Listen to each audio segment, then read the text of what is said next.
tal amigos? Bienvenidos a Divulgantes, el lugar de encuentro entre las ciencias y las humanidades.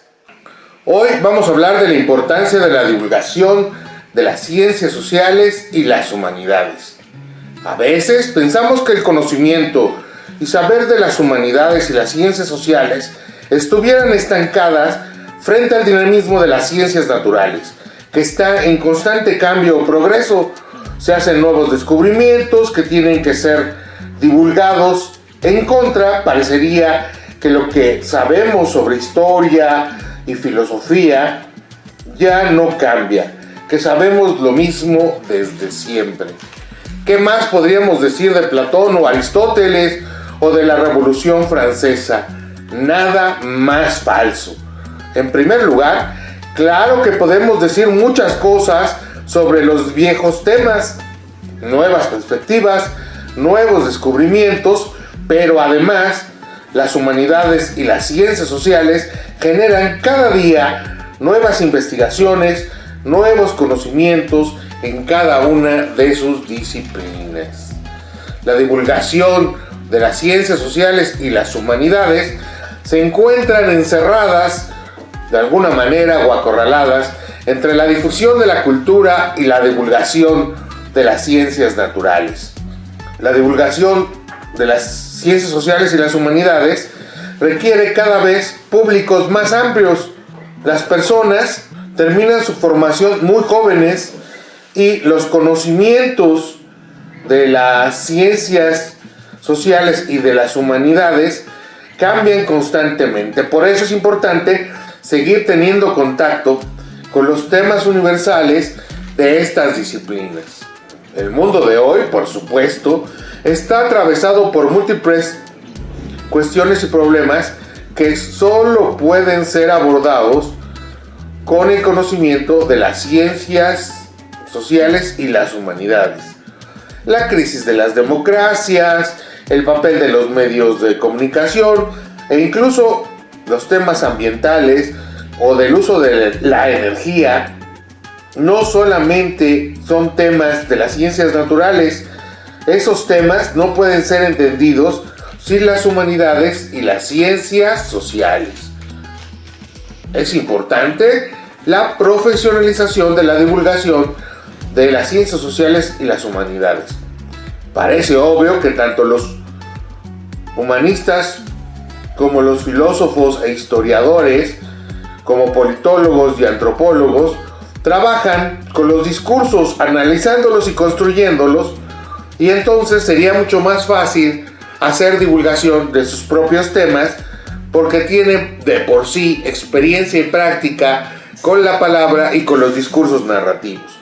Sin embargo, la divulgación no es el conocimiento de la propia comunidad académica, sino para los que precisamente no están en esos campos. Otro punto de urgencia de la divulgación de las ciencias sociales y las humanidades es la formación de una cultura humanística en economía, sociología y ciencias políticas. No podemos darnos el lujo de dejar a los medios, tanto tradicionales como digitales, la construcción del discurso social, político, geográfico y económico. La academia se tiene que, por así decirlo, ensuciarse las manos y hablar y escribir de todos estos temas por ellos mismos. En cuanto al círculo rojo, los opinólogos, su labor parece ser exactamente la contraria. No se trata de divulgar, sino de ocultar el conocimiento. Se encargan, en lugar de explicar y difundir el conocimiento, de alterarlo.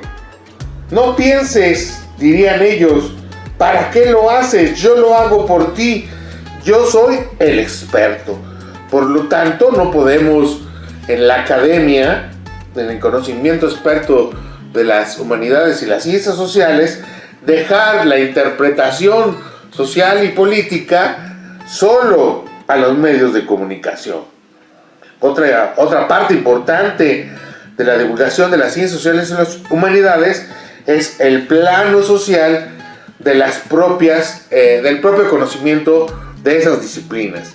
La redistribución de conocimiento al salir del aula y ofrecerlo a las calles para coadyuvar a cambiar el mundo, para hacerlo más justo, más democrático, más libre y tratar de construir una episteme social desde una perspectiva crítica. La divulgación de las ciencias sociales y las humanidades se coadyuva a la clarificación de los diferentes elementos teóricos conceptuales que nos ofrecen las ciencias sociales y las humanidades.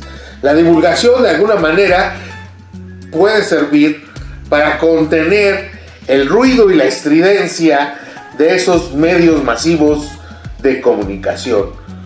Las humanidades y las ciencias sociales sirven también para la apropiación social del conocimiento y para que poblaciones, comunidades y personas puedan interpretar y actuar sobre los problemas del mundo. La construcción de la imagen pública de la filosofía, de la historia o la sociología se puede construir a través de la divulgación. Muchas veces no se conoce lo que hacen, cómo lo hacen y por qué es importante el conocimiento social. ¿Cuál es su utilidad? Su utilidad política, su propia utilidad social, al establecer líneas de investigación y procesos de comprensión de los propios fenómenos sociales. Otro aspecto a problematizar es que, aunque el conocimiento de las humanidades y las ciencias sociales parezca cotidiano y claro, y todos tenemos una opinión sobre aspectos sociales, económicos y políticos, se requiere de cierta clarificación de conceptos y en el público doxas más informadas, para evitar, como mencionamos, la manipulación del círculo rojo. Otro problema importante de la divulgación de las ciencias sociales y las humanidades son los aspectos ideológicos y políticos. La respuesta, en mi opinión, no puede ser buscar la neutralidad. Es cierto que cuando aparecen aspectos ideológicos, la interpretación de los problemas se complica. Lo que no se debe hacer es partidizarse, pero es imposible el no posicionarse política e ideológicamente. No debemos tener miedo a la controversia y sí debemos luchar contra los privilegios. Otra cosa que luego no queda muy clara en la divulgación de las ciencias naturales es que se piensa que la divulgación de las ciencias naturales es inocua y que no trata temas políticos. Eso es un error. Muchos de los temas que tratan las ciencias naturales en el contexto contemporáneo, claro que son políticos y son geográficos e incluso incluyen aspectos ideológicos, porque la ciencia y la tecnología influye en aspectos de cómo elegimos vivir y cómo queremos vivir a través o usando los medios científico-tecnológicos. Por lo tanto, no es cierto que la divulgación de las ciencias naturales no sea política. Por lo tanto, es imposible que las ciencias sociales y el conocimiento de las humanidades no lo sean. La divulgación de las ciencias sociales y las humanidades es tan difícil y tan compleja en estos aspectos político-institucionales como el de las ciencias naturales, o el de las ciencias naturales como el de las ciencias sociales. Otro aspecto muy importante para hacer divulgación de las ciencias sociales y las humanidades es la formación de los públicos. Tenemos que hacer mucho más trabajo para la divulgación de la sociología y de la filosofía que el de la ciencia, porque los espacios divulgativos son menos frecuentes para este tipo de disciplinas. La economía y la política ocupan cientos de páginas en el periódico, pero eso no significa que sea divulgación, porque no nos ofrecen explicaciones y clarificaciones conceptuales. La divulgación de la historia, sin embargo, por ejemplo, es muchísimo más abundante. Y ella también tiene sus propias problemáticas. No es lo mismo hablar de la apasionada historia de las galletas, por decir algo, que de la historia patria. Las historias nacionales, precisamente ahí se muestra que aunque no sean partidistas, requieren a fuerza, ¿no?, de interpretaciones ideológicas y políticas. Es supremamente importante aumentar los canales, las formas, las prácticas y la formación de expertos en divulgación de las humanidades y las ciencias sociales. Bueno, pues eso fue todo por el video de hoy. No te olvides de suscribirte al canal y darle un like si te gustó el video. Hasta luego, amigos.